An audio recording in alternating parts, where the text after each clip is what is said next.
Hello, everyone. My name is Richard Bonney. I'm on the faculties of the law school and the schools of medicine and public policy. It's my privilege to be your official welcomer and host for this occasion. This is a public forum on gun violence, suicide, and mental illness. We are holding this event in the aftermath of the shooting in the Navy Yard about 10 weeks ago on September the 16th. And it must be said, in the long shadow still cast by the tragedy at Virginia Tech in April of 2007. And I hasten to add, by the other horrifying events that have occurred in between, at Sandy Hook, at Aurora, and Tucson, to name a few. These mass killings are seared into our collective memory, and we know them by the public places where they occurred, as I've just indicated. But I want to remind you that every year, tens of thousands of families mourn the loss of loved ones who have died by their own hand or by the hand of angry or disturbed partners or relatives. Every time a mass shooting occurs, our leaders ask, indeed, we all ask, what should we do together as a caring society to reduce violence and suicide, including the large fraction of suicides and homicides that are committed with firearms? But that question, as we know, is tied to another one. Are we able to act together at all? Can we find common ground so that we can act together? I know that many of you are probably skeptical. We have every reason to be skeptical about this. You are thinking there is no common ground in our highly polarized political environment, especially perhaps on gun policy, a topic that stirs up such intense emotions and deep moral and political convictions. But for the next several hours, I ask you to suspend disbelief, and no matter which side you tend to favor in these debates, I think it's important for us to start out recognizing the complexities of the problem. This is not as stylized as it sometimes appears, both in terms of understanding the multiple causes of violence and suicide, and in terms of sorting out the values that are at stake. One of the factors in thinking about this that I led to the consortium that is presenting its report today is the tension even within the many constituencies that favor perhaps tighter restrictions on background checks, for example, the tensions between the mental health community and other supporters of gun control restrictions. Within each constituency, there are tensions. And part of the challenge to find the common ground is to sort out the many issues rather than assuming that they line up as we normally expect. This forum is being sponsored by a consortium of researchers and policy analysts in the domains of public health and mental health who have been working together since March of this year to review the available scientific evidence and to try to formulate a way forward that is based on the evidence and tries to identify common ground. Today, the Consortium for Risk-Based Firearm Policy is pleased to announce the release of a report that is directed to state policymakers. In 2 weeks, we will present our ideas for federal action on Capitol Hill. So let me very briefly summarize our approach, which you will be hearing a great deal about as the afternoon proceeds. It is signaled by the name we have given the consortium. Our approach focuses on reducing access to and possession of firearms by individuals who present an elevated risk of suicide or violence to other people. In so doing, we aim to build on current policies to make them more effective, while also being fair to individuals who seek to regain their rights. Within this overall approach, we do two things. First, we want to strengthen current policies that ban access to firearms to people with histories of involuntary treatment for mental illness. Second, we want to broaden the current restrictions to include people whose behavior demonstrates an elevated risk of violence based on a specific judicial determination, even if they do not have a record of having a mental illness. My colleagues will spell out these ideas and the supporting evidence in subsequent presentations, and I will introduce them individually as they take the podium. I also want to make one additional substantive comment before moving forward with the program around the report. Our focus today is on firearm policy. However, a sensible social policy for reducing violence and suicide has to have many components, and all of which we're not going to address today. As everyone has recognized, however, improving mental health policy has to be a major priority. One goal is helping family members, co-workers, fellow students, and law enforcement officers recognize and respond effectively to signs of mental illness by, generally speaking, increasing mental health mental health literacy in all of these constituencies. Another is to increase the availability of intensive alternatives to hospitalization to help ameliorate psychiatric crises before they spiral out of control. The recent death of Gus Deeds highlights, once again, the critical importance of a strong and adequately funded system of emergency mental health services to evaluate and respond effectively to mental health crises. This is not the time to comment, of course, on what went wrong during the hours before Gus Deeds' attack on his father and his subsequent suicide. But the case is a poignant reminder, as was the tragedy at Virginia Tech, that a robust infrastructure for emergency assessment and crisis response must be established and sustained, even in times of economic downturn. And these evaluations and their legal framework must be subject to continuing monitoring and oversight. In the present context, it is worth noting that clinical inquiry about access to firearms should be a routine feature of emergency mental health practice, and legal restrictions on possession of firearms in these periods of elevated risk should be available when they are clinically indicated.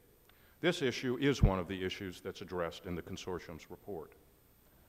Before introducing Lori Haas, our next speaker, I want to say a few words about the schedule and the format for the afternoon.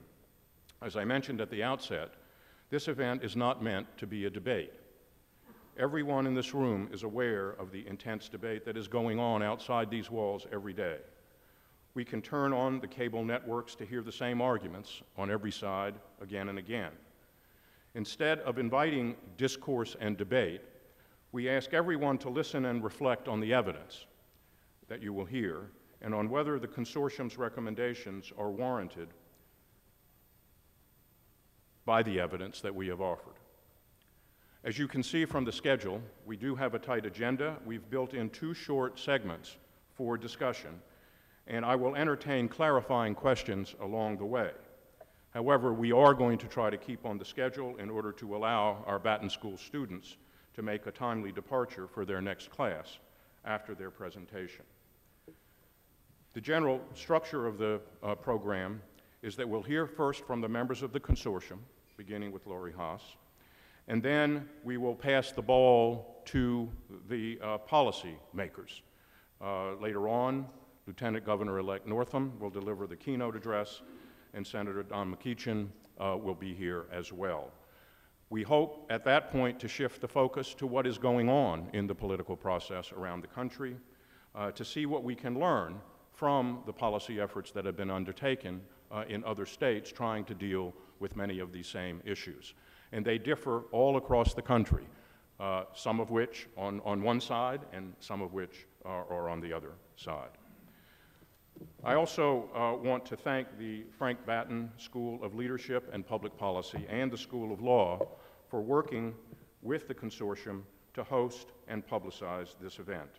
We are very pleased by the enthusiastic public response and, of course, by the attendance today by all of you. So now, I want to introduce Lori. After her daughter, Emily, was shot twice and survived the Virginia Tech massacre in 2007, Lori became personally involved in gun violence prevention efforts. She has worked with the Brady Campaign to Prevent Gun Violence, the Virginia Center for Public Safety, Protest Easy Guns, and Mayors Against Illegal Guns. She also serves as an organizer for the Coalition to Stop Gun Violence, as she has since January of 2010. She's a well-known presence on Capitol Hill in Washington and also in the Virginia General Assembly, and she obviously has a distinct and important perspective to bring today. Lori?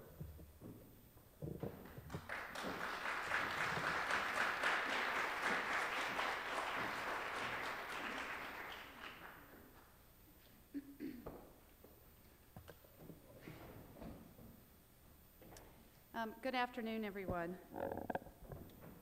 Thank you, Richard, and thank you to my esteemed colleagues at the table for allowing me to participate in this very, very important work and this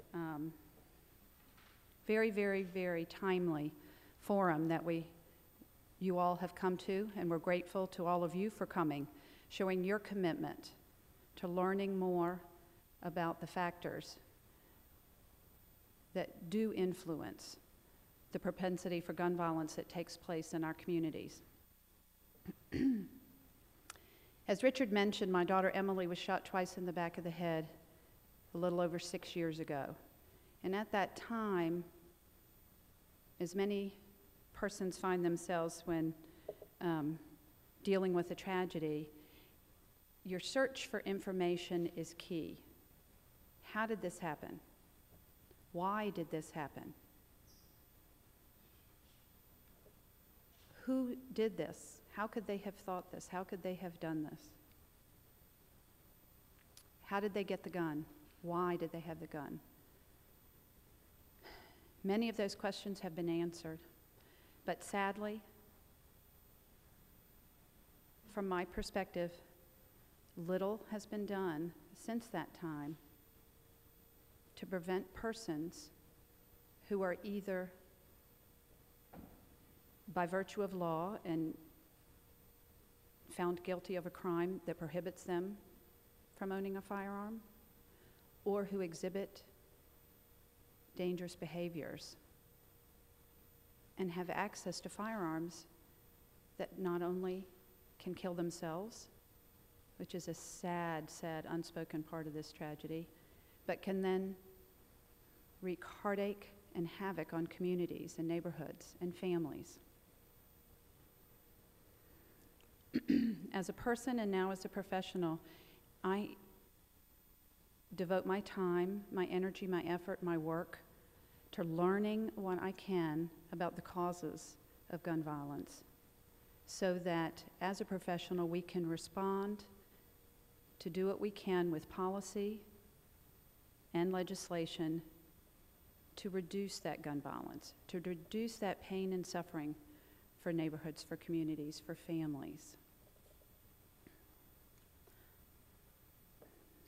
The pain for those families whose loved ones were killed is indescribable, and I would never speculate as to what they are going through.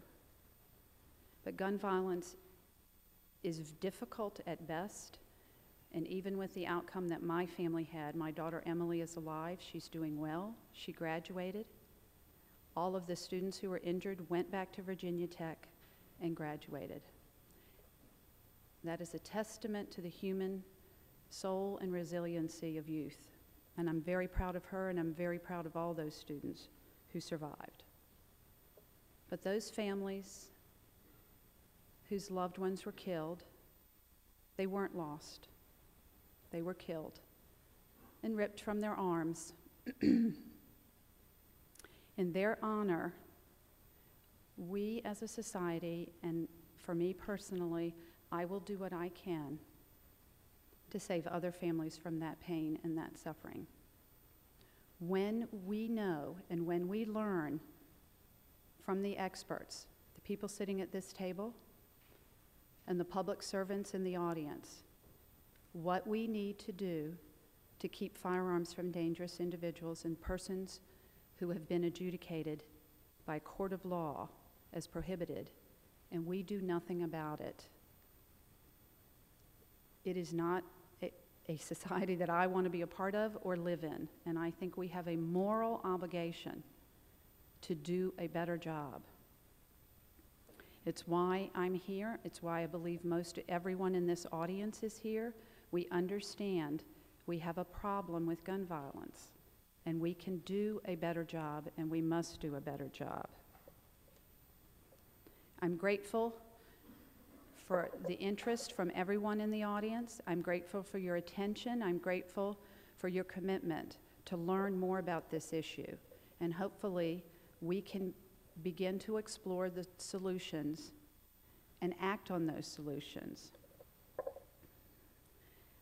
I would like to recognize a few people in the audience at this time, and if I overlook someone, please forgive me. But I would like to thank and recognize Mayor Hashu, the sitting mayor of the city of Charlottesville, and thank you very much, Mayor. If you'd like to stand, we could recognize you. Thank you, Mayor.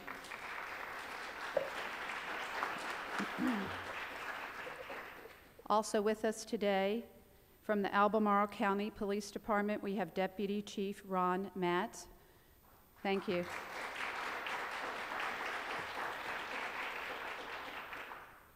From the Virginia State Police, with the Criminal Justice Information Systems Department, we have Lieutenant Thomas Bradshaw.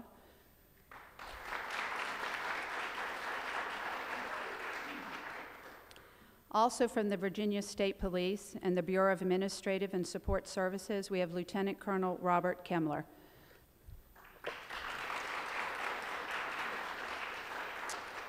And Robert's colleague, Carol, who I don't have your full name and title, I apologize.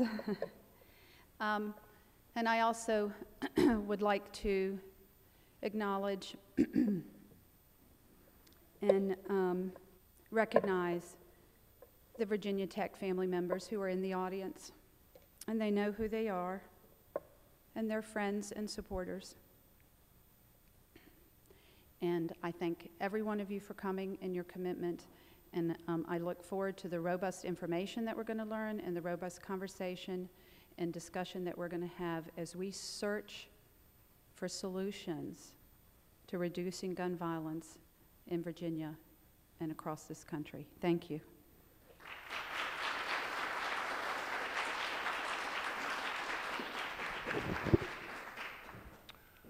Thank you, Lori. Next, we're going to hear from Josh Horwitz, who is Executive Director of the Educational Fund to Stop Gun Violence. He has spent more than 2 decades working on gun violence prevention issues.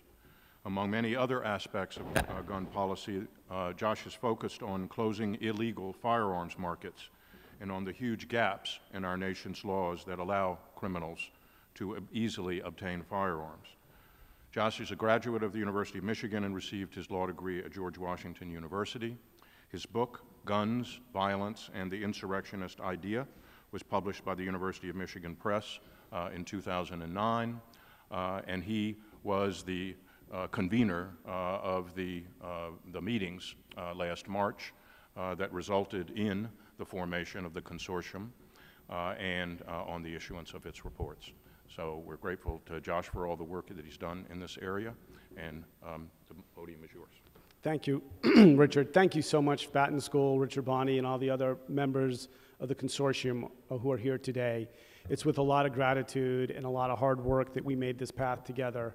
And for you to stick with this and think hard about this and put together these incredible reports that we're about to release, I thank you for your time, your volunteer effort, and for rolling up your sleeves to help us think about policy. We heard from Lori that after a shooting, people say, how could this happen? How is this possible? And we know that that occurred after the shooting in Virginia Tech. We've known that about the Navy Yard shooting. We've seen that in Tucson and in Aurora. And we say, how do people like this, or Aaron Alexa at the Navy Yard, get a firearm? But you know, it's the same question people ask after a loved one commits a suicide, or after a family member is shot, injured, maybe killed in a shooting. How is it that that person who we know should have had a gun got a gun? It's a complicated thing, but it shouldn't be just decided or looked at through the lens of mass shooting. It should be looked at through a lens of all the people who are survivors and victims and saying, how did that person who was dangerous get a firearm? So we have a country with 300 million firearms. It's not, we're in many ways, we have firearms almost for every person in the country. So one thing to do is saying, how does it matter? There's lots of firearms and we can't do anything about it. But you know, there's some lessons out there. And there are states that do certain policies that seem to have a lower rate of gun violence, lower rate of suicide by firearm. And these states suggest to us that we should think hard about the policies that they have to see if they're effective. And that maybe we don't have to throw up our hands and say there's nothing we can do. Maybe there are clues in some available evidence. What can we do to answer the question, how? And then say, well, if we figure it out, what do we do to take the next step and cut off the flow of firearms to people who are at increased risk? Well, any policy we do, anything we do has to start with background checks, right? If we want to prohibit certain people from getting firearms without a background check at every gun sale, there's no use. If you can walk around to a gun show or go over the internet and get around all the prohibitions or the safeguards that we put in place, you don't have that much. So everything we say today goes hand in hand with the idea that every sale of a gun should have be incident to a background check. But background checks can't be the only answer. It's important that we have background checks, but let's remember that the Navy Yard shooter with a history of violence was able to pass a background check, and so were some of these other shooters, and so were some of the other people who get guns every day. So not only do we need a background check, but we need to see what's in it, because that gives us a clue of effectiveness.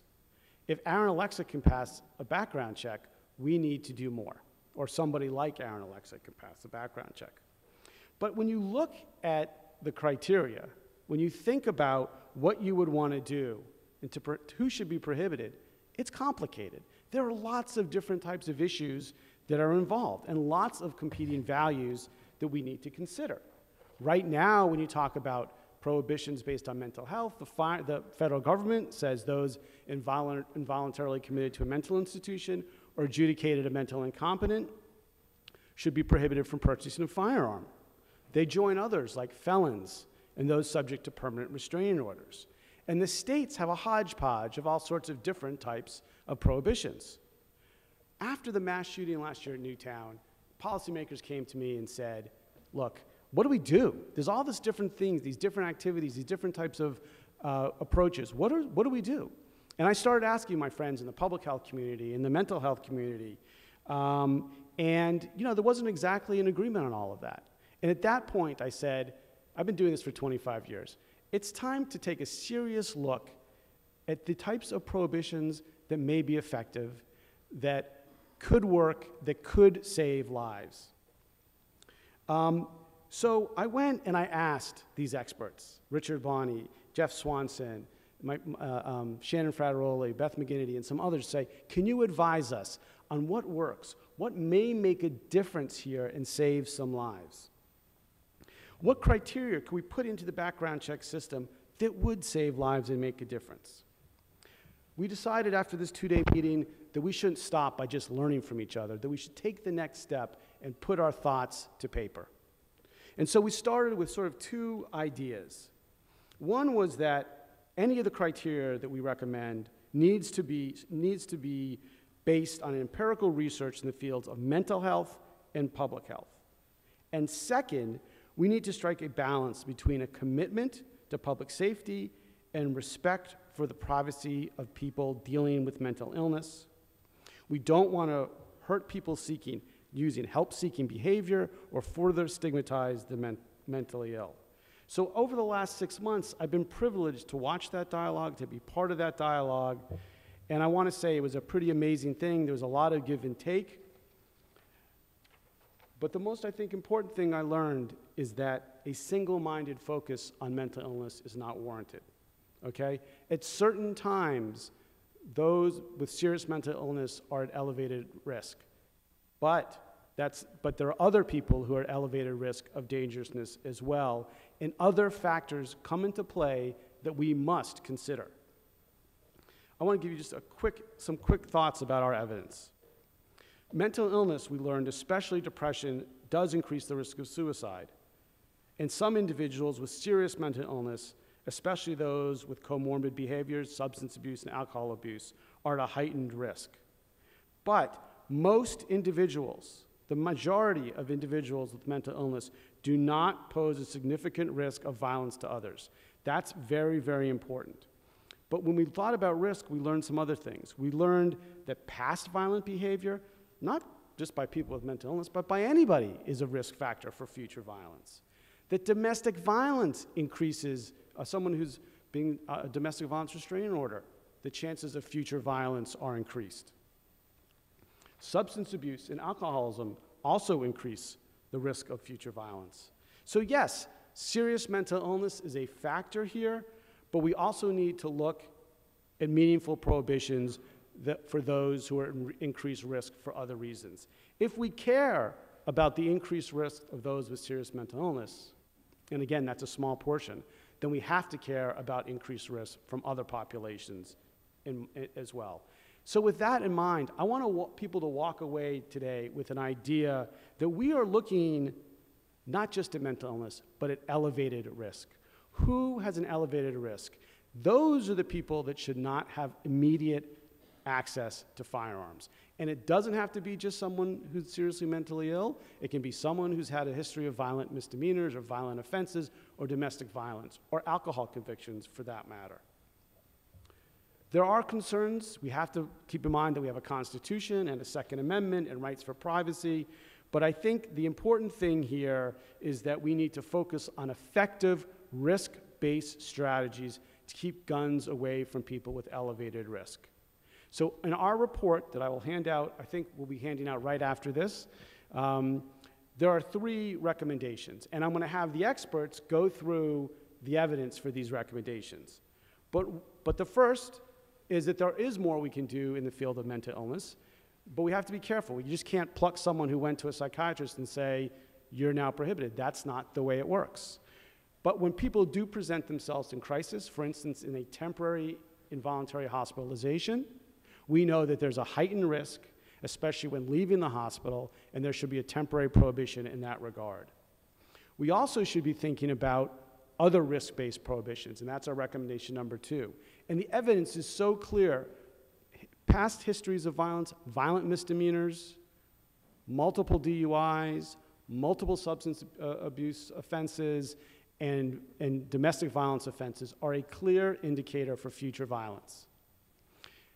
When we look at these categories, again, you need markers. You just can't say someone seems violent. But we're looking at when the courts find people guilty of violent misdemeanors, when a court finds there should be a restraining order in place, we should recognize that as gun prohibitory. And finally, we need something called a gun violence restraining order.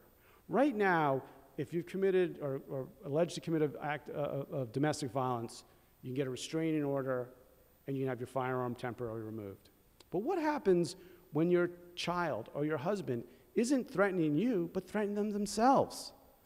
Do we have a mechanism to make sure that we can say, go into a court and say, my child, my husband is at elevated risk. I think it's important that we temporarily remove a firearm, just like we do in a domestic violence situation. We believe that there should be a gun violence restraining order to temporarily remove a firearm from a dangerous situation based on law enforcement or based on a court order by a family member. We think these things are very important, and they are contained in our recommendations. And those are fleshed out with sub-recommendations that our panel will discuss. And I think it's important when we think about this that these recommendations should engender a discussion. We should have a robust discussion about these. People haven't thought hard enough about these types of prohibitions. But we also think that these act as an evidentiary, a knowledge base for lawmakers going forward. When they ask, what should we do about this problem? We can give them the research in our reports, show them the evidence, and show them a path forward. I would like to thank, again, all the academics who are part of this, and I need especially to thank Anna Greiley. Is Anna in the room? Did Anna just step out of the room? Well, she's been around. Anna Greiley did the hard work of putting pen to paper and keeping us all organized. So Anna, I need to thank you very much for doing that. We can't stop every instance of mass shooting. We can't stop every type of violence. But it is incumbent upon us to consider the evidence and try, and do what we can to save lives in the Commonwealth and across the country. Cristiano, did you hand out the reports? Let's hand out the reports, and now we're going to walk through some of the evidence. I think we're going to shake up our speaker schedule a little bit. Is that correct, Professor Bonney? But thank you for your time. Thank you for being part of this, and we'll take questions later.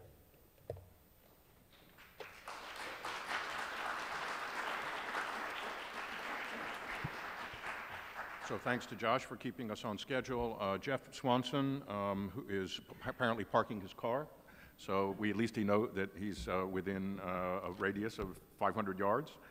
And so what we'll do is jump out of order a bit now, and Beth McGinty will present recommendation number 2 and the supporting evidence for it.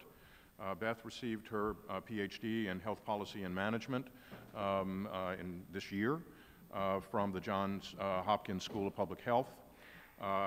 She is now an assistant professor at the School of Public Health. Her research focuses on how public policies affect mental health, substance abuse, and gun violence, which again are the convergent factors here. Beth's recent research examines the effects of news media coverage of mass shootings by persons with mental illness on the support by the American public for gun policies and their attitudes toward individuals with severe mental illness. Beth? Thank you, Richard, and thank you again to Richard and Josh for having us here today, and for you all for being in the audience. It's a pleasure to be here. I am going to walk us through recommendation number 2 in our report.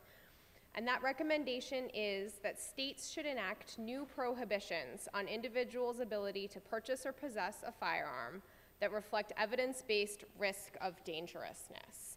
And as you'll see from these recommendations, just a bit of a preview, we are defining dangerousness based on criminal convictions for some dangerous risk behaviors. So the goal of this set of recommendations is to prevent access to firearms by individuals whose dangerous behavior signals high risk of committing future violence. We know from the research evidence that there are 4 groups in particular that we're going to focus on today who are at heightened risk of committing violence in the future. Individuals convicted of a violent misdemeanor, perpetrators of domestic violence, individuals who abuse alcohol, and individuals who abuse illegal drugs. I will talk about how, in practice, we should actually define those groups for policy purposes in more detail. Recommendation 2.1, individuals convicted of a violent misdemeanor should be prohibited from purchasing, possessing firearms for at least 10 years. And we are defining violent misdemeanors as misdemeanor convictions involving the use of a deadly weapon, use of force, threat of force, or stalking.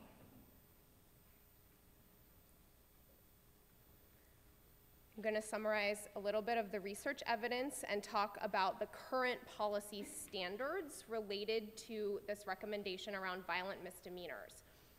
So 2 key points from the research evidence. We have several studies showing very strong evidence that individuals convicted of violent misdemeanors are at increased risk of committing future violent crimes. History of violence is one of the strongest risk factors for future violence. In addition, we have a study conducted in California showing that when California passed a law prohibiting firearm ownership among violent misdemeanors, that law caused reduced overall crime and reduced gun crime among a group of people convicted of violent misdemeanors. So the policy has been shown in California to be effective. To date, 23 states and Washington, D.C. prohibit firearm purchase and possession among individuals convicted of one or more misdemeanor crimes. The specifics of which misdemeanor crimes and how many misdemeanor crimes varies by state. Moving to recommendation 2.2, our consortium recommends that individuals who are subject to temporary domestic violence restraining orders should be prohibited from purchasing or possessing firearms for the duration of the temporary order. So a temporary order, which is also called an ex parte order, is an emergency restraining order, and it's the first step in the domestic violence restraining order process before a full protective order goes into place. The research evidence around this recommendation related to temporary restraining orders, we know from the research that risk of intimate partner homicide increases considerably when an abuser has a firearm. This is a very high risk period. And we have research showing that cities in states with laws prohibiting respondents to permanent domestic violence restraining orders from purchasing or possessing guns had 25% fewer firearm-related intimate partner homicides, so quite a big effect on intimate partner homicides. Currently, federal law prohibits firearm ownership by respondents to permanent orders. But for that temporary phase of the order, which is often a period of very high risk, right after whatever event it is that has caused a partner to seek the order, some states do not prohibit firearm possession during that temporary time, which is the driving factor behind our recommendation. To date, there are 14 states that already have this prohibition for the ex parte temporary piece of the restraining order process. Moving to recommendation 2.3, we recommend that individuals convicted of 2 or more DWI or DUIs in a period of 5 years should be prohibited from purchasing and possessing firearms for at least 5 years. The research evidence around the recommendation related to alcohol abuse, we have a large and strong body of literature showing that alcohol abuse is associated with violence towards self and others. It's disproportionately involved in both suicides and homicides.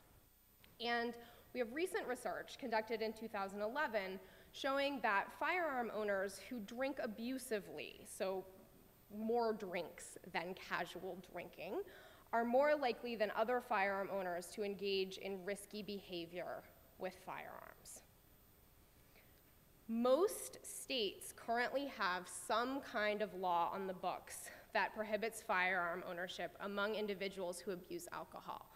But these are very difficult to enforce because the definition of alcohol abuser is not typically something that can be easily identified for policy purposes. One exception is Pennsylvania, which has a law where if you have 3 or more DUIs or DWIs in a period of 5 years, you're prohibited from having a firearm for, again, a period of 5 years, a temporary prohibition.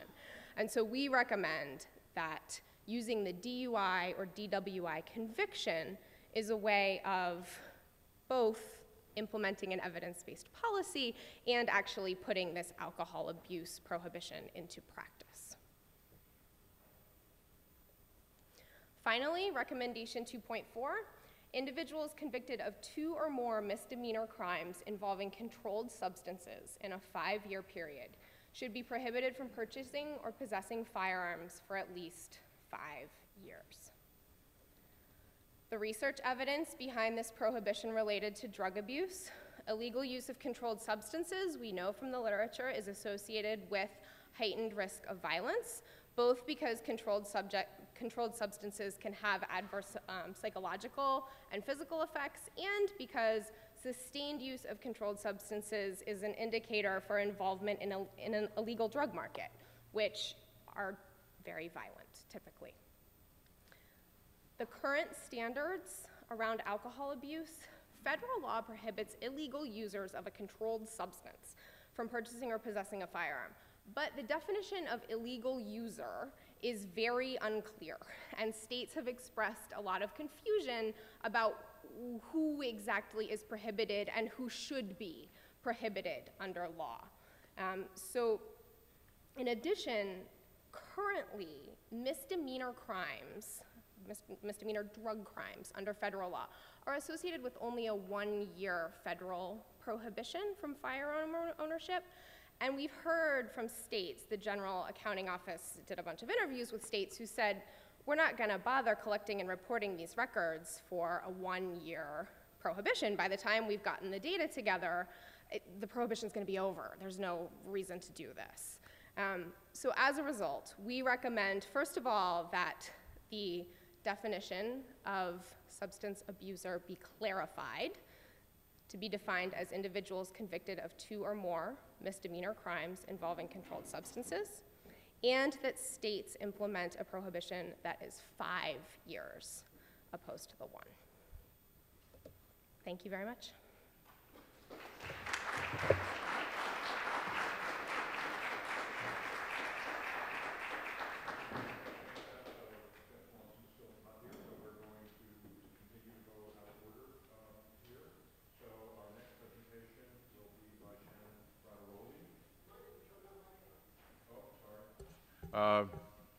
So our next presentation will be by Shannon Frateroli, an associate professor of health policy and management at the Johns Hopkins School of Public Health, where she also received her PhD.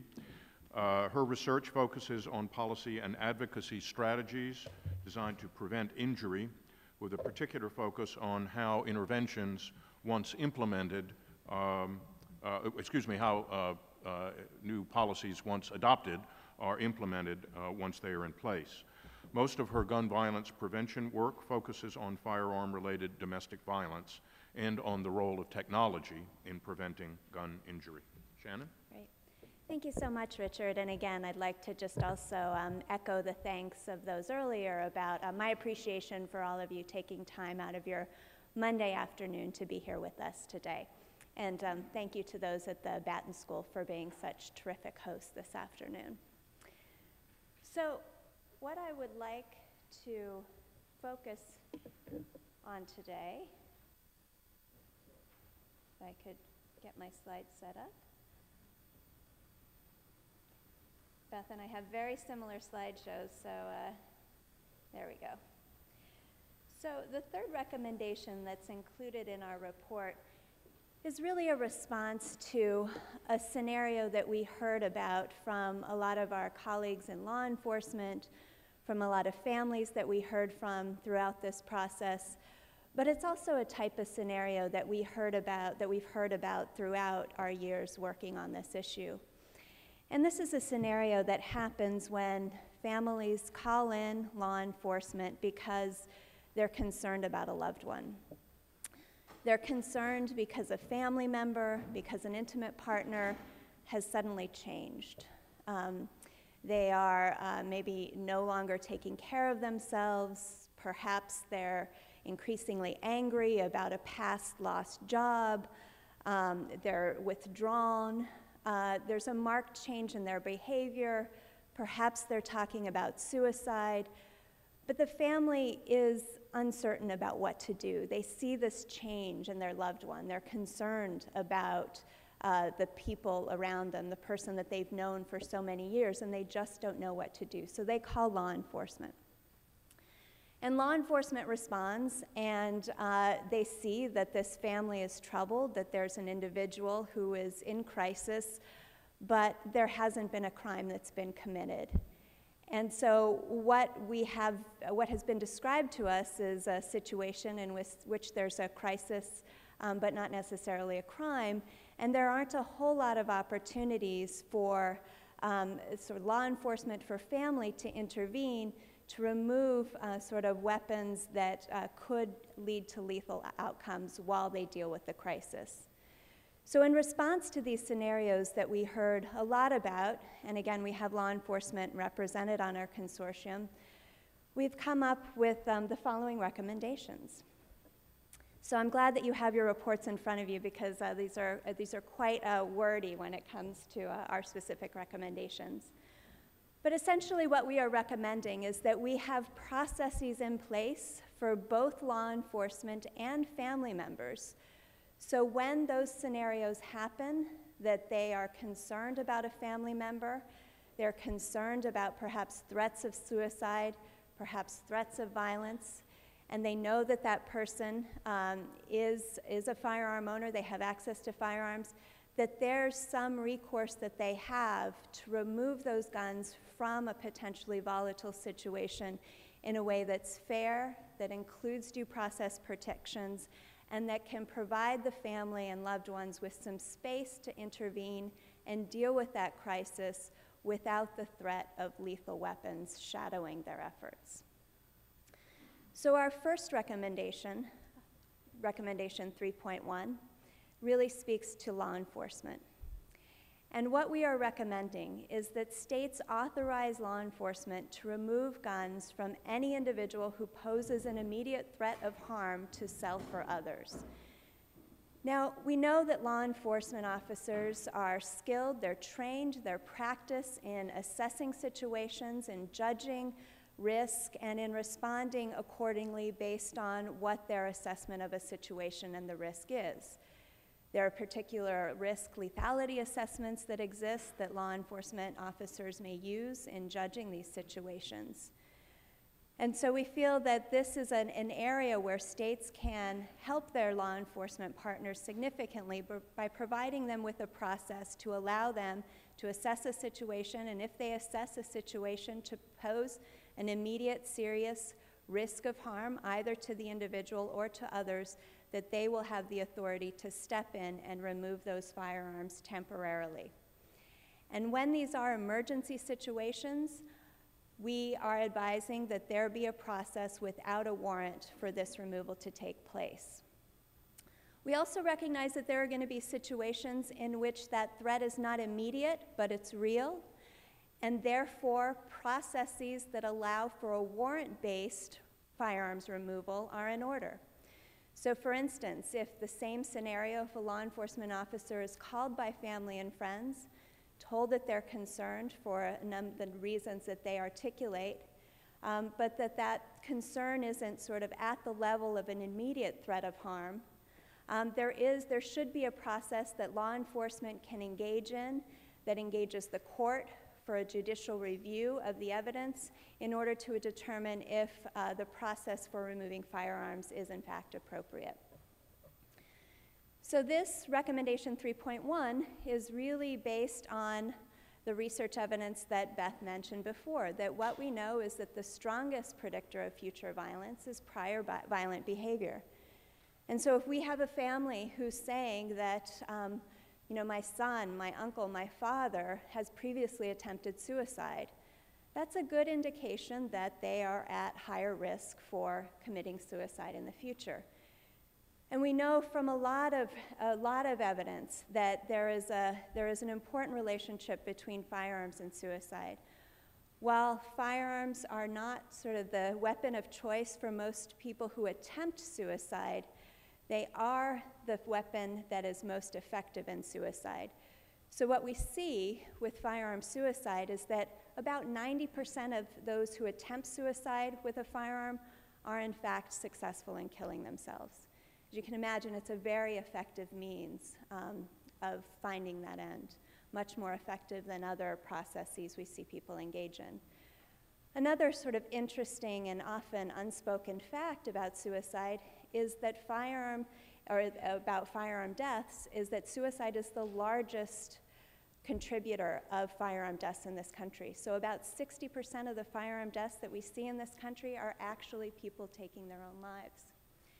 So we view recommendation 3.1 as a very real, important, actionable means for law enforcement to engage in a process that will allow them to intervene and remove those lethal weapons when they identify a situation in which there is a real, credible threat of future harm to self or others. As far as current laws, we can look to Indiana and Texas, both of which have current laws on the books which provide this kind of guidance for law enforcement. So both those states have warrantless gun removal laws in effect. We can also look to Connecticut as a state to guide us with regard to a process for a warrant-based removal system. So much as what Beth described before, we can look to the states, other states in our country, for guidance and experience with regard to these types of laws that we're recommending. So recommendation 3.2 really deals with the other part of the other party in that scenario that I described. So I mentioned that what we heard a lot about is family members being concerned about a loved one and contacting law enforcement and asking law enforcement to intervene. So in addition to having a process whereby law enforcement can act and intervene accordingly with appropriate due process protection, we are also recommending that there be a process for family members to intervene. Perhaps there's a reason that they might suspect that law enforcement might not be responsive to their request.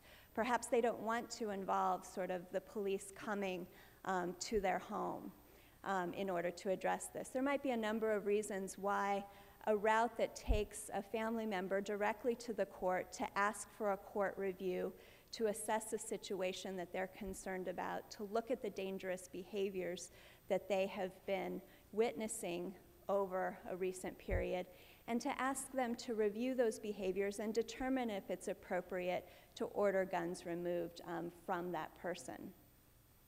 So what we are recommending is that states create a new civil restraining order process that is much like that currently exists for domestic violence restraining orders.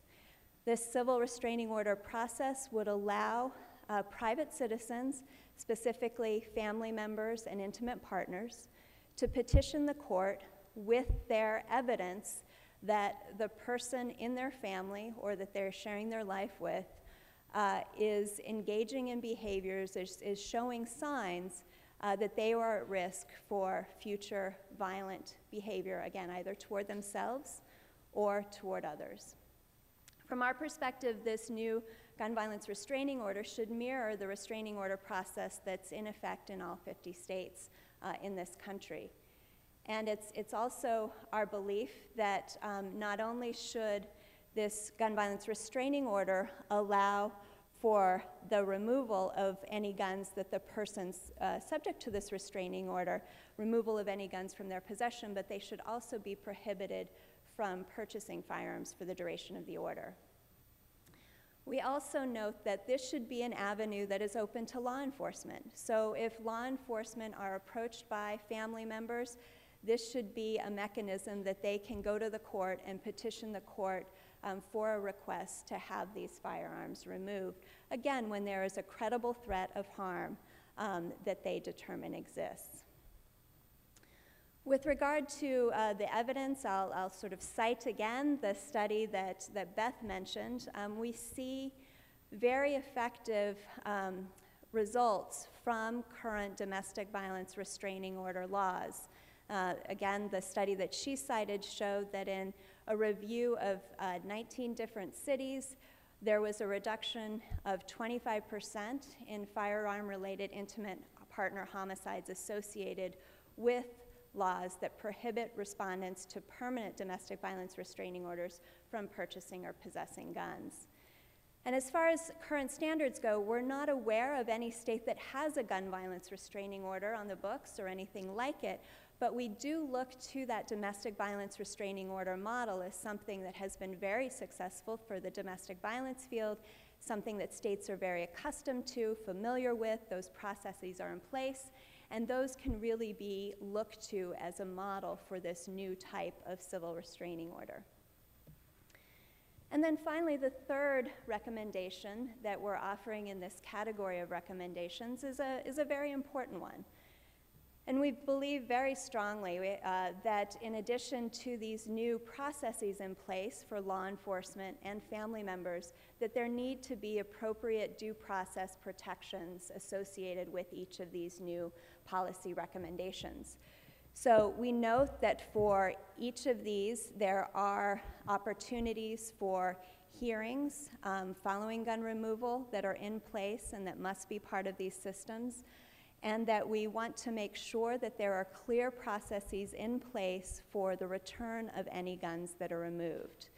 So again, as Richard mentioned at the outset, we want to be respectful and respectful of people who are going to be affected by these new policies that we're recommending, and we want to make sure that the policies account for fairness and do right, again, by the people who will be most affected by these policies. So that constitutes our third recommendation within this recommendation 3. And at this point, I'll say that, again, we can look to Indiana and Connecticut for guidance with regard to those due process recommendations, because both states do have those kinds of processes in place. But one thing that we do note is that it's very important to be mindful of the implementation of all aspects of these laws, including the due process provisions, to make sure that they are implemented in a timely way and in a way that is effective. And I see that our esteemed colleague has joined us at this point, so I will end my comments there and turn it back to Richard for an introduction.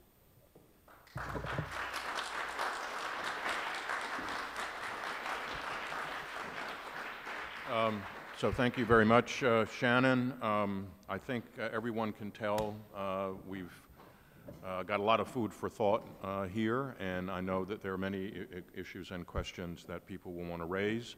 We are on schedule, so I think we'll have some time to have some discussion about them. But we're very happy that Jeff Swanson has made it here. Jeff is a professor of psychiatry and behavioral sciences at Duke University School of Medicine. He is, by training, a medical sociologist, got his PhD from Yale in 1985, but has a wide range of expertise in psychiatric epidemiology, mental health services effectiveness research, and mental health law and policy. And I personally have worked with Jeff for many years. It's been a very gratifying and, I think, fruitful collaboration.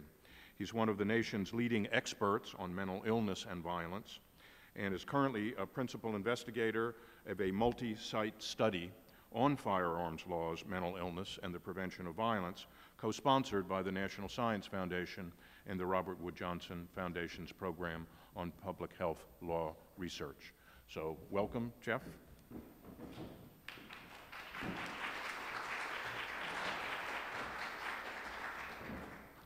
Good afternoon, everyone, and thank you very much, Richard, for the introduction. Thank you all for being here. I'd also like to thank Josh Horowitz in particular for his efforts in organizing this very important event here at the Batten School and for the opportunity to be a part of this conversation this afternoon. The specific topic of my presentation is evidence-based criteria for mental health prohibition and restoration of firearms rights. And if I could add a subtitle, it would be something like this: balancing risk and rights for more effective policies. I am going to present our mental health-based recommendations, but before I do that, I'm going to take a little bit of time to give you some background information by way of setting the context and also the rationale for the approach that we've taken in the consortium. If I am reiterating things that other speakers have said, I guess we'll just have to have a little bit of redundancy. But to start with the big picture, gun injury and mortality in the United States, firearms violence is a huge public health problem. About 32,000 people every year lose their lives as a result of a gunshot, and 61% of those are suicides. Now, that surprises a lot of people. In addition, about 74,000 people suffer non-fatal firearms injuries, and if you look at that little orange wedge, a very small proportion of those non-fatal injuries are self-harm or suicide attempts. The reason for that is that when people try to commit suicide and they use a firearm, they usually succeed. It's a very effective, very lethal means. It's also a public health opportunity, because if you think about it, if we could find a better way to more accurately identify people at risk of suicide at the time when they are intent on harming themselves and could limit access to lethal means at that time, we could save a lot of lives. Because research tells us that if people survive a suicide attempt, they're unlikely to go on to die from another suicide attempt. And if they use a gun, they probably won't get that chance. Second point, mental health disorders, psychiatric illnesses contribute a great deal to the risk of suicide. How many times more likely are people with disorders such as depression or bipolar disorder or schizophrenia to commit suicide compared to people without those mental health disorders?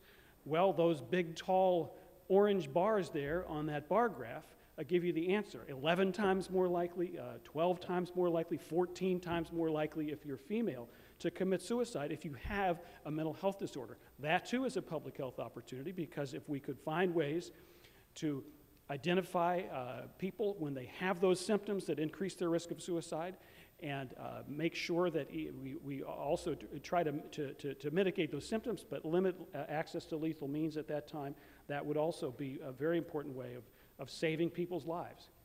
Now, if I were to tell you that violence against other people contributes a huge amount to our mental illness contributes a lot to violence against other people in our society, you probably wouldn't be so surprised, because that's what the average person thinks. But if I told you that, I would be telling you a lie, because it's just not true.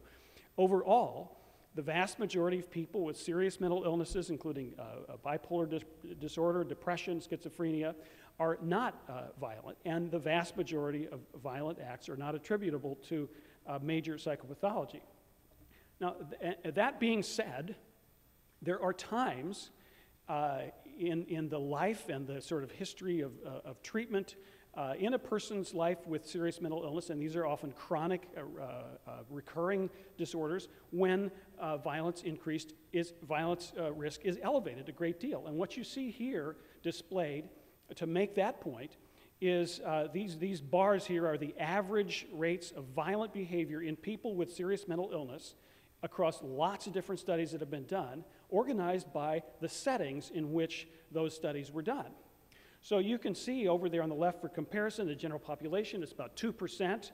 Outpatients in treatment, stable outpatients usually, that's about 8%. If you then move on to some of the settings in which people encounter the mental health care system, so discharged inpatients, people who present in emergency departments, maybe because they are at a time in their life when they're threatening to harm someone or themselves, the rates of violent behavior go up in that immediate period.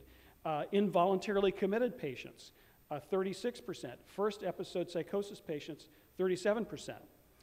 Now, what we need to realize is these are not different populations necessarily. These could be the same people at different times in their lives. So what if we could focus our firearms policy in prohibiting people from having access to firearms, not to the broad category of people with mental illness across all of those categories, but at the specific times and places and circumstances and conditions when people are likely to be violent? That might be much more efficient. Now, where do we start with our policies? The assumption is that guns are here to stay. I mean, we live in a society, to state the obvious, with a constitutionally protected right to own firearms. And it's a right, but it's not an unlimited right. And what that means is that we can't necessarily do what some other countries do, which is to broadly limit access to firearms. We also so what we have to do is something a little more difficult, and that is that effective and fair firearms policies must keep guns out of the hands of, quote, dangerous people, while safeguarding the rights of other people.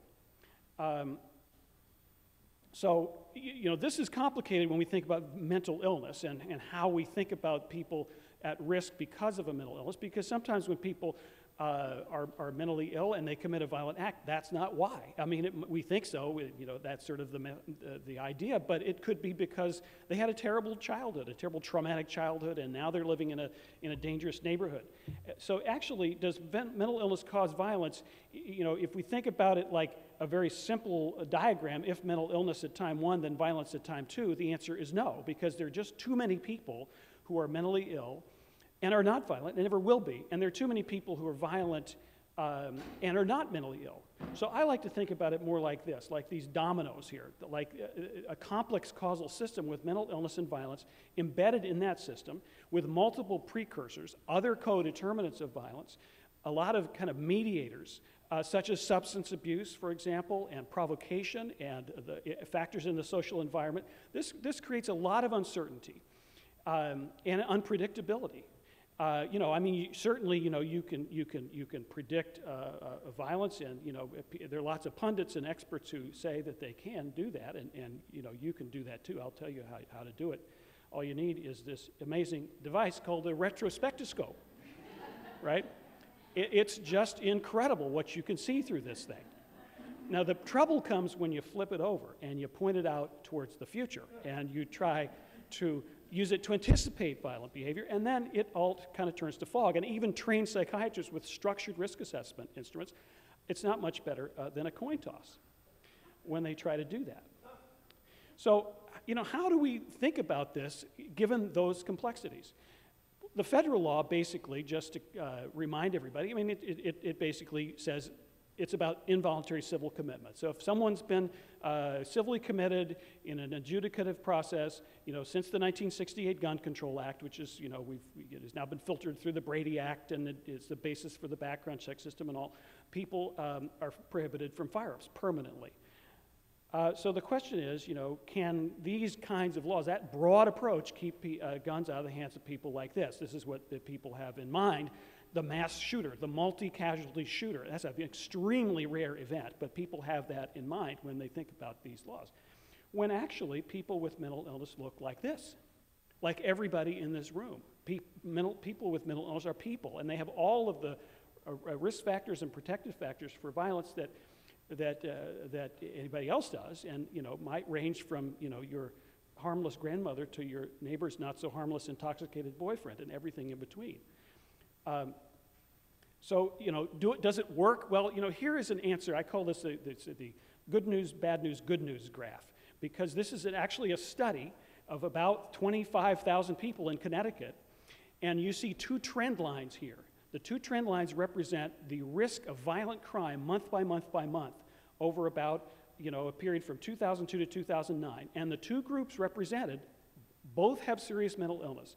The red line there, those individuals are disqualified on the basis of a mental health adjudication history in Connecticut. And the blue line below it are people who were admitted voluntarily. They're not disqualified. And you can see until 2007, the people with the mental health adjudication history had a higher risk of violence, which you'd kind of expect if the law's not being enforced, because the dangerousness is embedded in civil commitment history, which is how they got in that group. Then 2007 happens. What happens? Connecticut deposits a whole lot of records into the National Instant Background Check System. So after that period of time, there is an enforcement of that information. That information is available and it's used. And you look at this and you say, well, look at that. That actually worked. Well, so that's the good news. Now, the bad news is this policy only affected 7% of the people in the seriously mentally ill population in Connecticut. And that has to do with the fact that Connecticut doesn't commit very many people. The states are all over the place in their civil commitment policies. So the good news is, well, maybe if Connecticut had a way of including more people in that prohibited group based on their actual dangerousness, the result could actually have a much bigger impact than it actually does. So there's a promise in that, but there's also this limit that I mentioned. 96% of the violent crimes in the group that were studied were committed by people who aren't in that disqualified group.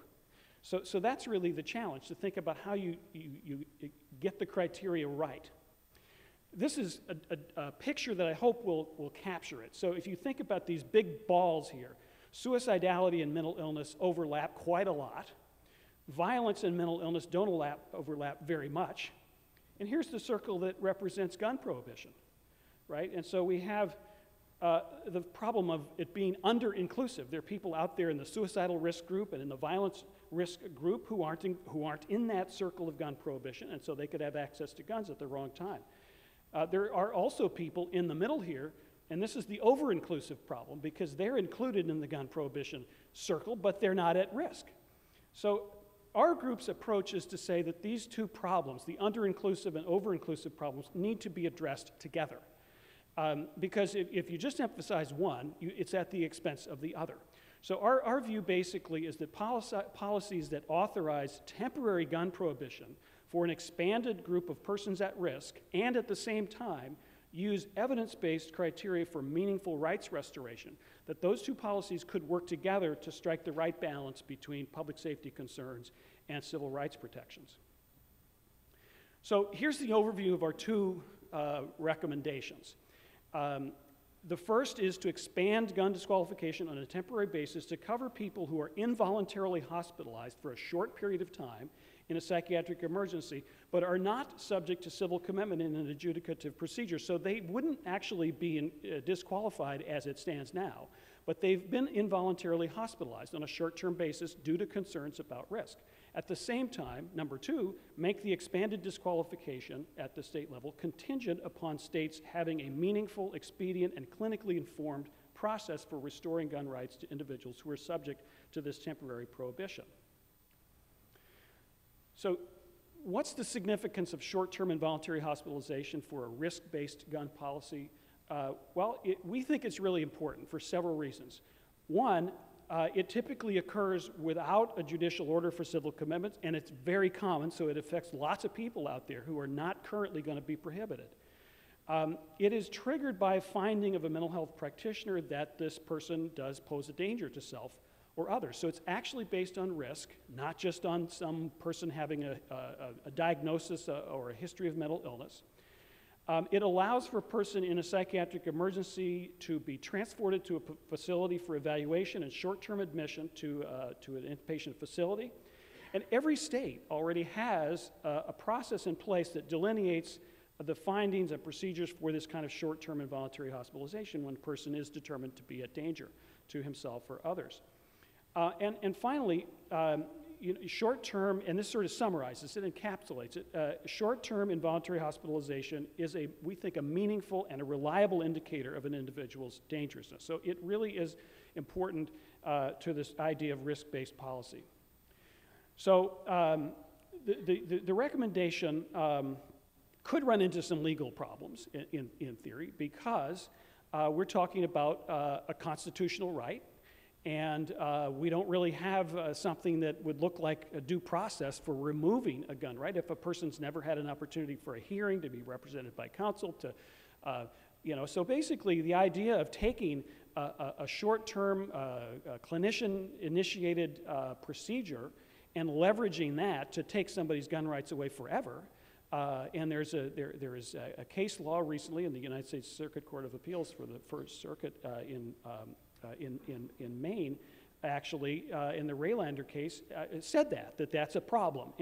But they said it would have been different if there had been one of two things: a temporary prohibition, or if the person had had a meaningful opportunity to get their gun rights restored. Otherwise, there is a problem. And so we've addressed these potential constitutional concerns with three provisions. One is it's restricted to 5 years. It's limited to 5 years. Second, it requires a clinical finding by a clinician that the commitment criteria are met when the person's admitted to the hospital. And third, there's an opportunity for gun rights restoration after a 1-year waiting period. Why do we think a 1-year waiting period is a good idea? Well, in the first place, risk of violence, there's evidence about this, that risk of violence and suicide is greatest in the immediate time period after a commitment. So you don't want to rescind that prohibition too soon. If someone comes right out of the hospital and they're still sort of in a period of risk for suicide, that's a period when you don't, from a public health point of view, you would not want to remove that. It allows time. A year allows time for a clinician to observe the patient and monitor whether or not he or she is complying with treatment that might be the key to maintaining them in a position where their risk would be managed. And third, it allows time to establish a pattern of treatment adherence and sobriety. So there's time for the person to actually become engaged in treatment and to demonstrate that they don't pose a risk to public safety. To sort of summarize here, who and what's the process that determines whether firearms rights should be restored? Well, it's a judicial process. That's what we're recommending, a court hearing. That's the standard. But some states may delegate it to an administrative agency. We recognize that. So a judge decides, but considers the clinical opinion of a psychiatrist or a doctoral level, a clinical psychologist. So this ensures that there's both a clinical consideration and a judicial consideration of the petitioner's mental health and treatment history. So here are the recommended features of the restoration process following prohibition due to involuntary commitment. That's the permanent prohibition, and we've got a couple of variations on this. So if there's a court hearing, in a court hearing, which was what we would recommend, a judge's decision should consider the formal opinion of a qualified psychiatrist or psychologist who's personally evaluated the person and finds three things. First, the person no longer manifests symptoms of mental disorder that necessitated the involuntary commitment. So the elevated risk due to the mental health condition that was there is no longer present. And second, the person has adhered to or engaged in recommended treatment if treatment's been recommended and is willing to continue to do that, to be engaged in treatment as necessary. That's what the clinician is going to attest to. And third, that this is a situation where adherence to treatment is likely to minimize risk of relapse that would result in danger to self or others in the foreseeable future. There are people for whom treatment isn't necessarily the issue because maybe that's not why they're violent, and you know, sometimes treatment just is if it's not a mental health issue.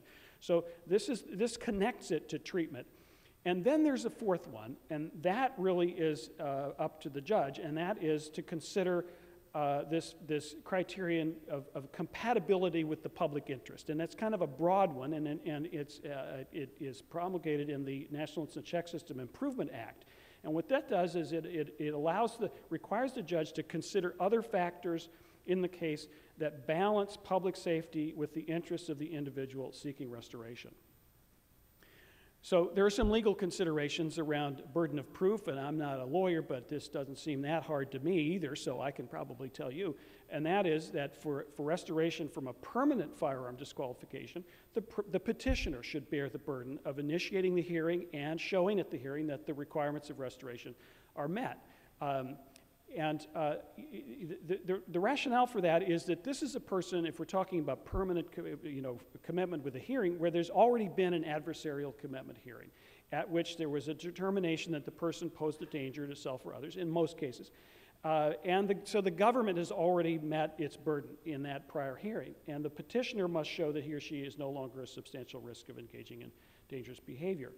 So restoration following a short-term involuntary hospitalization, that's a similar process, but it's a different burden of proof because here there hasn't been that same level of due process, and a person may not have had the opportunity to be represented by a counsel in a hearing.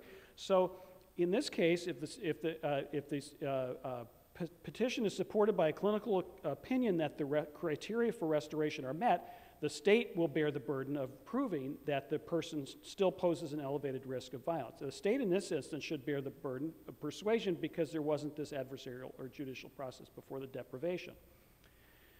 So just to end here, I think that there are some principles underlying. We don't necessarily know specifically what every state is going to do and what the right answer is, but we've given this a lot of thought, and I think that the principles are these, that what we want to do is prioritize contemporaneous risk assessment, not mental illness or treatment history per se as a broad category of exclusion.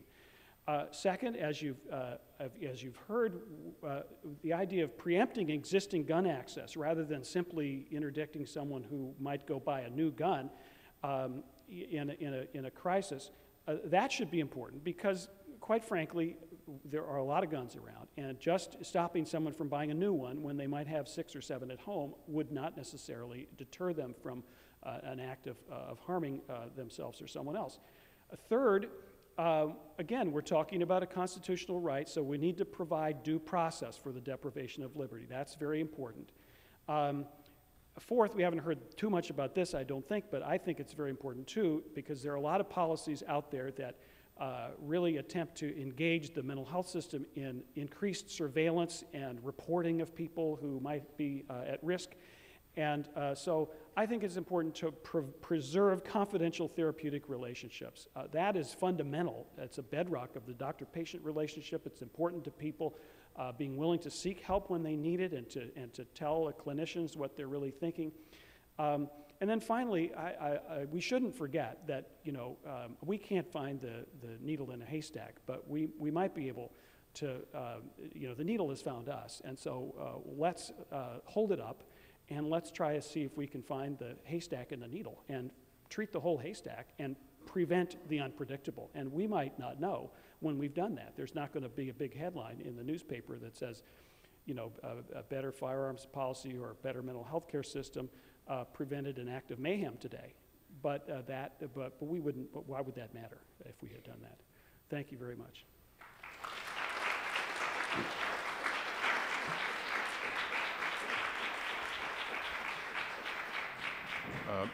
So thank you very much, Jeff. We have some time for interaction, but I want to make sure that Lieutenant Governor-elect Northam he's okay with that, and he can give his keynote afterwards. Okay. So let me just make two very brief comments about what Jeff said. First of all, it's very important that he said from the outset that we have to strike a balance here between the preventive objectives here as well as the rights side of it.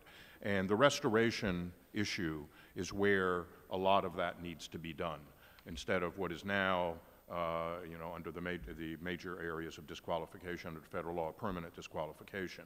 And so there is a restoration procedure that was, the states were induced to have it under the NICS Improvement Act.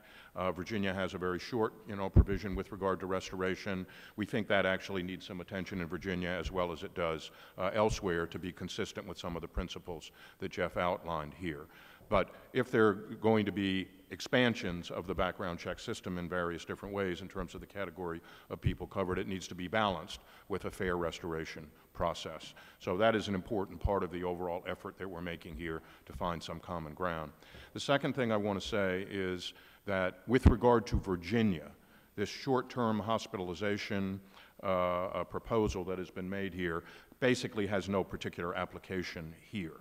We have our short-term hospitalization involuntary commitment process is our only, involuntary hospitalization process. In other places, people can be medically certified for hospitalization based on some clinical judgments without basically having judicial engagement in the process. They might be hospitalized for short-term and then discharged. In Virginia, we have to have a hearing on every hospitalization within 48 to 72 hours, roughly. And we also, in 2008, the General Assembly said people who agree to remain in the hospital at the hearing, even though they're not involuntarily committed, will also be reported to the NICS system. So basically, we now include people who have been hospitalized involuntarily for a short term in our reporting. So this recommendation is actually largely addressed, to other states where that is not true. He mentioned Connecticut, as an example of that. But the restoration aspect of this is very important for Virginia. Okay, so does anyone want to ask any questions? Yes. I'm Joe Drago, weapons and want to kill people. But that apparently is what's happening. Why is that not? Okay, so that's the question. Okay, so, and I will say, I mentioned at the beginning that there are a lot of issues that contribute to violence in the society, and we don't have all of them on the table, today. We don't have all of them, that part of the agenda today. I teach law and psychiatry. We talk about this issue regarding use of drugs and violence a lot, and Jeff Swanson, of course, knows a lot about this.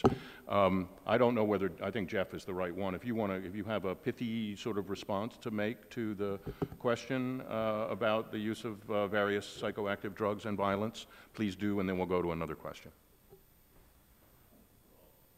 I would simply say that it's true that lots and lots of people take psychotropic medications, as a proportion of all the people taking medications, those who have this extremely rare side effect of aggression that might be attributable to it is very, very, very small. Medications have side effects, and when they do, people need to be apprised of them.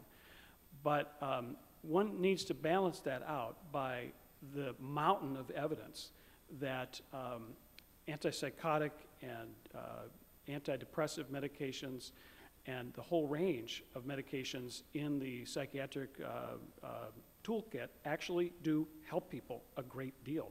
There's lots of evidence of that.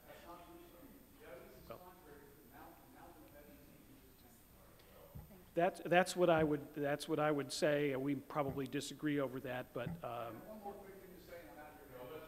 Just a quick thing. I wish that we could have an open and honest discussion. This is so important, but truthfully, you have largely muted us.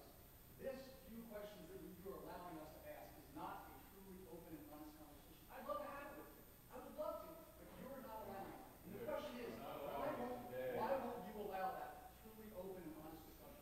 That's the question. You're welcome to come to my class anytime you want for an open and honest. I'm Joe Drago. I'm in the book. You're welcome to give me a call. I'll go sit down and have a cup of coffee. All of you talk about. All right, anybody else have anything that they would like to say?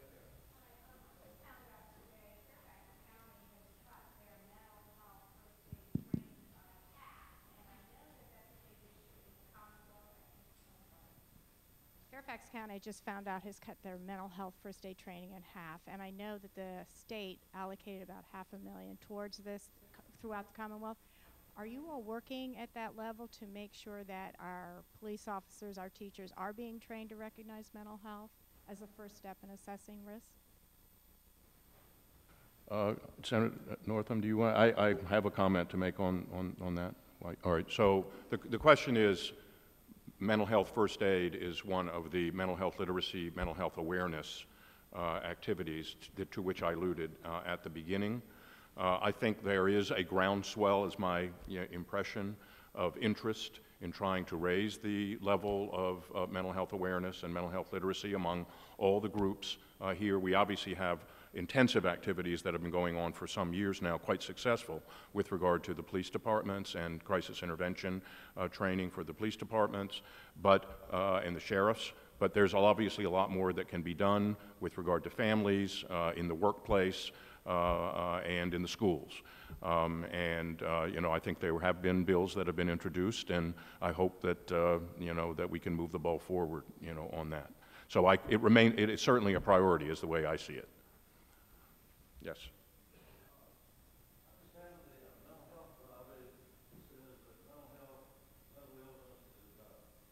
Mental illness is just another disease that can be treated just like anything else. I'd like to have the psychiatrist's opinion on that. Is mental illness just another disease that can be treated like anything else?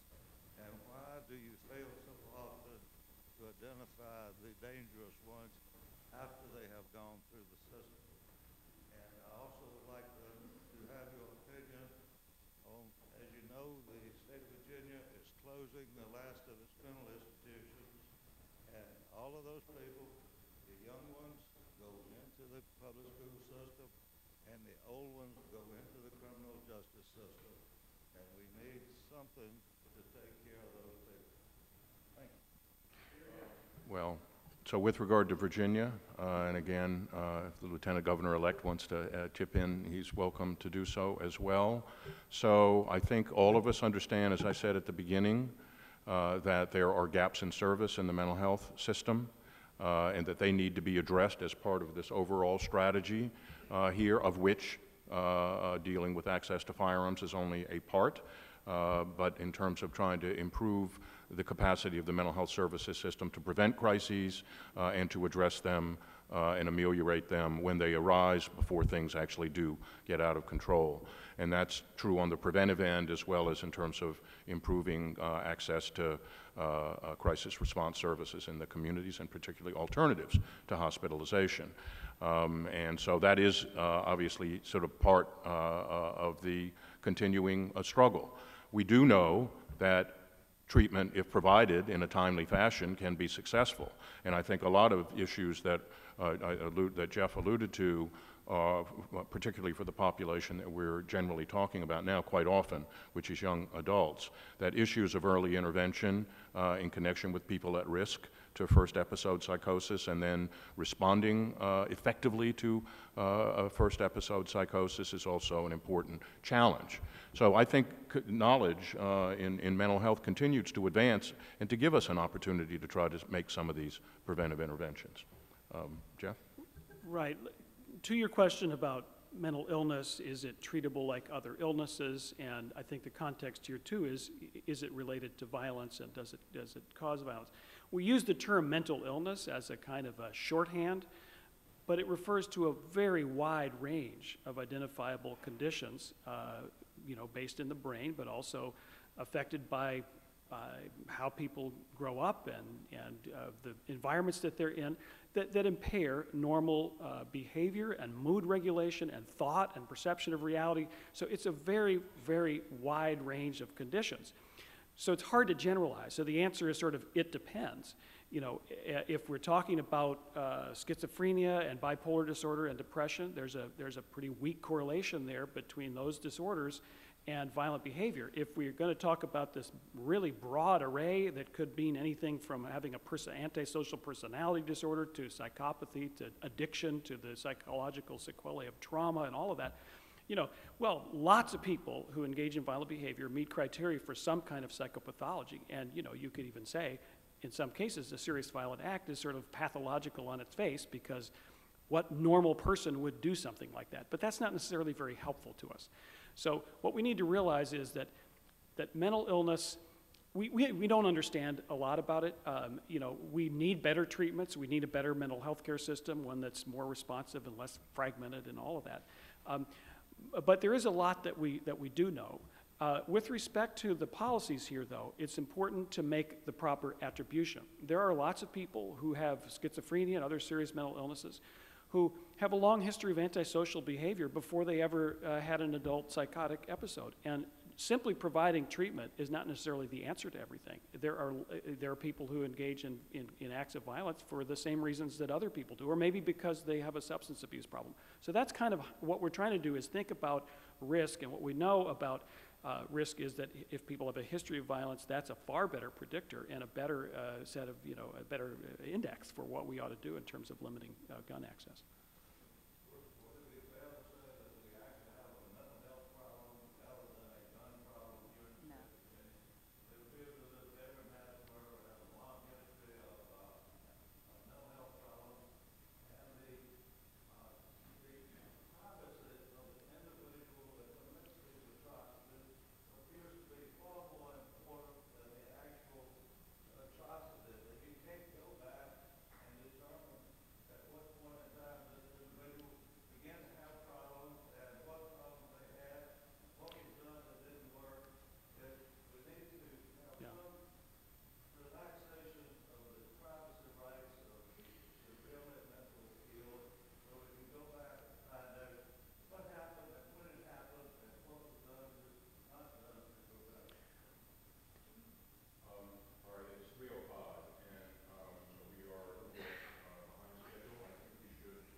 So I think, as everyone here knows, Ralph Northam has served in the state Senate since 2007, was recently elected to be the next Lieutenant Governor of Virginia, grew up on the Chesapeake Bay before attending Virginia Military Institute, where he graduated with distinction and was president of the Honor Court. After then, he attended Eastern Virginia Medical School. After graduating, served 8 years active duty in the United States Army, rising to the rank of major. Upon his return from treating soldiers injured in Desert Storm, he began practicing pediatric neurology at the Children's Hospital of the King's Daughters in Norfolk. During his service in the Senate, he's scored numerous legislative accomplishments, including, and I'll just mention a couple, protecting young athletes who have sustained concussions, improving the health of the Chesapeake Bay, in which we all have a great interest, and shielding our first responders from communicable diseases. And I'm so glad to be here.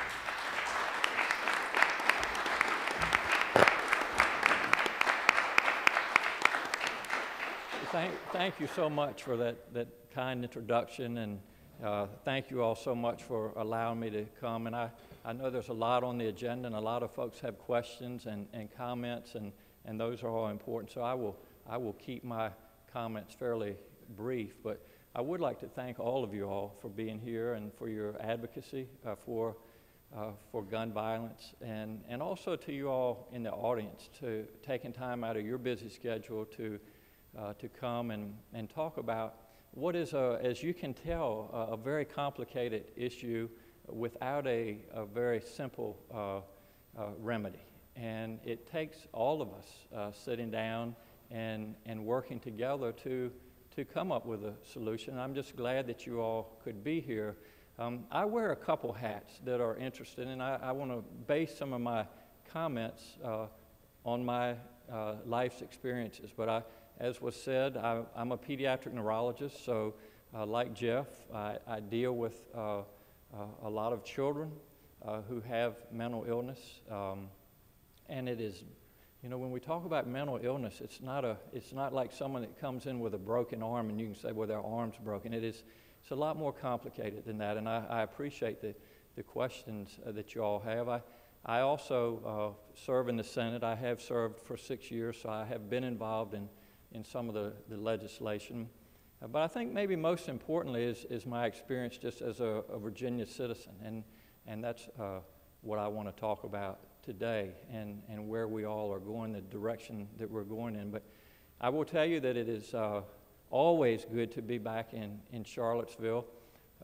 As was said, Charlottesville wasn't interested in me when I was thinking about college. I went down the road a little bit to Virginia Military Institute, but my son attended William & Mary, and then my daughter just graduated from University of Virginia this spring, and we had some great trips up here, and what a great university it is. But, you know, one of the things that I have been touched by is that we as parents, Pam and I, you know, sent Aubrey to the University of Virginia to study and to have a good time. And, you know, really, we felt when she was at school, we felt safe for her. And so for those of you as parents who have received that call that your child has been shot or wounded or murdered is unfathomable to me. And whether it is a child who has been a victim of a campus shooting, or whether it's a suicide or a homicide or an accident, each one of those lives is precious to someone, to a family, and that's why we're here, to prevent that from happening. So I appreciate that. I have I think an interesting perspective on guns. I grew up on the Eastern Shore, which is a very rural area. I hunted most of my life before I went away to VMI. I've shot a lot of skeet. I've been around guns. I understand the importance of guns to our society. I understand the importance of the Second Amendment. But I have some interesting experiences in my life. And just a couple things that, you know, as I grew up, when I was in the 9th grade, a friend of mine who I'd actually stayed at his house during overnights, there was a domestic issue in the house between his mother and father, and we were notified one day that he had taken a shotgun and killed his father. That certainly had an impact on me. I had another friend whose girlfriend decided to move on, and he took a gun, had access to a pistol, and attempted to commit suicide. He survived, but really lost most of his face. That certainly had an impact on me. I had another friend that was in a car in high school as a pistol was being passed around, and it went off and shot and killed him.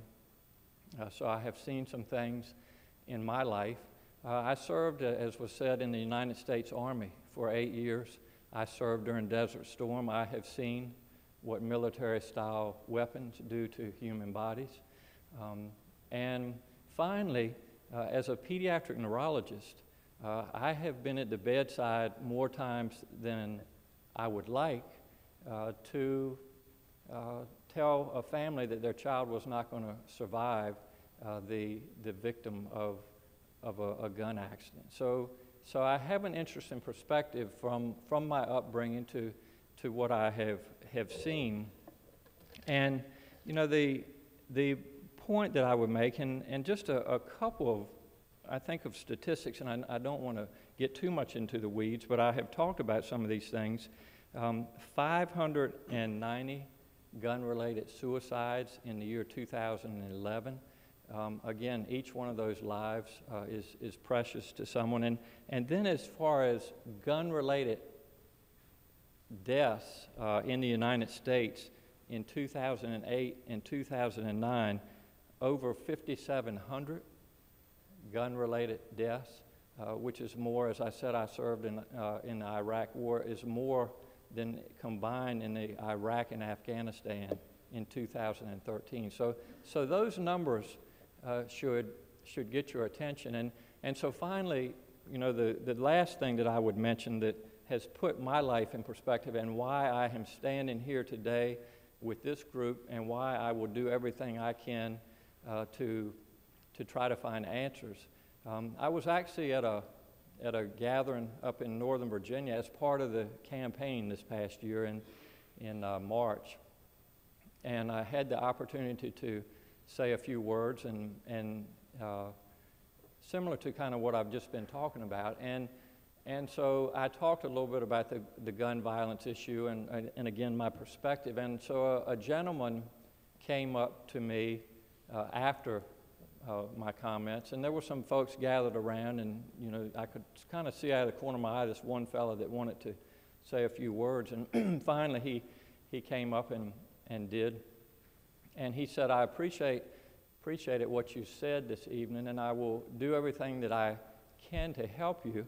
And he had tears come to his eyes, and I said, "Are you all right?" And he said, "My name is Peter Reed, and I lost my daughter at Virginia Tech." And so I will tell you, ladies and gentlemen, that I have seen a lot, but if something like that does not impact your life, then I don't know what's going on in your heart and your mind. So anyway, so how are we going to come up with a solution? And I have read the recommendations, and I think they're good. And I think something that is important about the recommendations is that they are data-driven. And that's important because as we move forward, and I'm going to come back to the discussions that we need to have, but as we move forward and sit down with each other, you know, we all have what I would call anecdotal experiences that I kind of just told you some of them, but to talk about the statistics of, in this example, of gun violence, that's important and that's powerful. And most of us, hopefully, believe in science and we believe in data and we don't dismiss it. So that's an important part, Laurie, about what you all are doing. So as we move forward, I think we need to have what I would call a balanced discussion. And when I say balanced discussion, people from all sides need to sit down. And Joe, I appreciate you being here today, and I'm going to come back to that in just a second. And so that discussion needs to take place. The second part of it is, how do we keep guns? As was said, guns are part of our society, and they're not going to go away overnight or any time in the future probably, but how do we keep guns out of the wrong hands? That's what we're here to really talk about. That's what we need to concentrate on. And then finally, what I can bring to the table, what I want to bring to the table, why I'm here, is the discussion part. And I would kind of title that, Can We Talk? And the we being from all different sides, because this is not an us versus them. this is something that is in the best interest of the Commonwealth of Virginia and our country and our society. So what happens, and I have experienced it, is that whenever I go and mention the word gun, this curtain or this wall comes down. And so we need to feel that we can sit and have a discussion and be secure in what we believe in and not be threatened by other people. And I would just leave you with this one last story, and this just happened yesterday, believe it or not. And I was taking advantage of the Thanksgiving weekend, and it was a pretty day in Norfolk, and I took my son. I said, let's go out for just a quick boat ride before we go home. And so we did, and I just walked down the dock, and there was a gathering on a boat just to the stern of our boat, and there were 3 gentlemen, and the first one said, here comes that guy that just won the lieutenant governor race.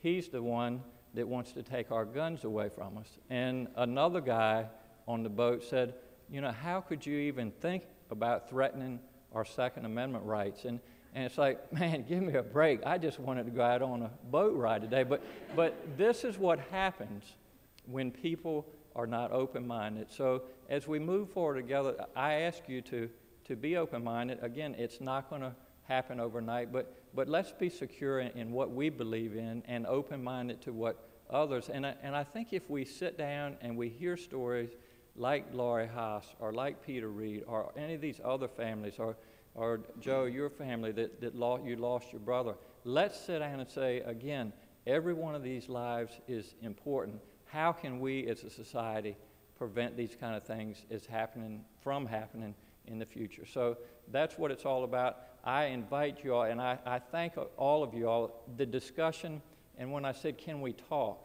the last thing I will leave you on is, I think all of you would agree that any type of disagreement that we have, whether it be with our spouse or at work or whatever, the worst thing that can happen is to stop communicating. And so if we can keep the dialogue going and keep an open line of communication, that's the way we will solve our problems. So I would ask you all to sit down with your legislators. They work for you, believe it or not, just like I do. They rely on your vote to be reelected. So sit down with them, bring your data, bring your thoughts, and have a good discussion with them and tell them why it is important to address this issue, whether it be in this session, in the 2014 session, or in the future. But the last thing I would tell you is that if you do come to Richmond to visit, please come by, stop by, and knock on the door. Our door is always open, and I'd like to talk to you and like to hear what's on your mind. And again, thank you so much for the opportunity just to say a few words today. And I don't know if you all have time for questions or whatever, but appreciate you all being here, and I hope you have a great holiday season. Thank you so much.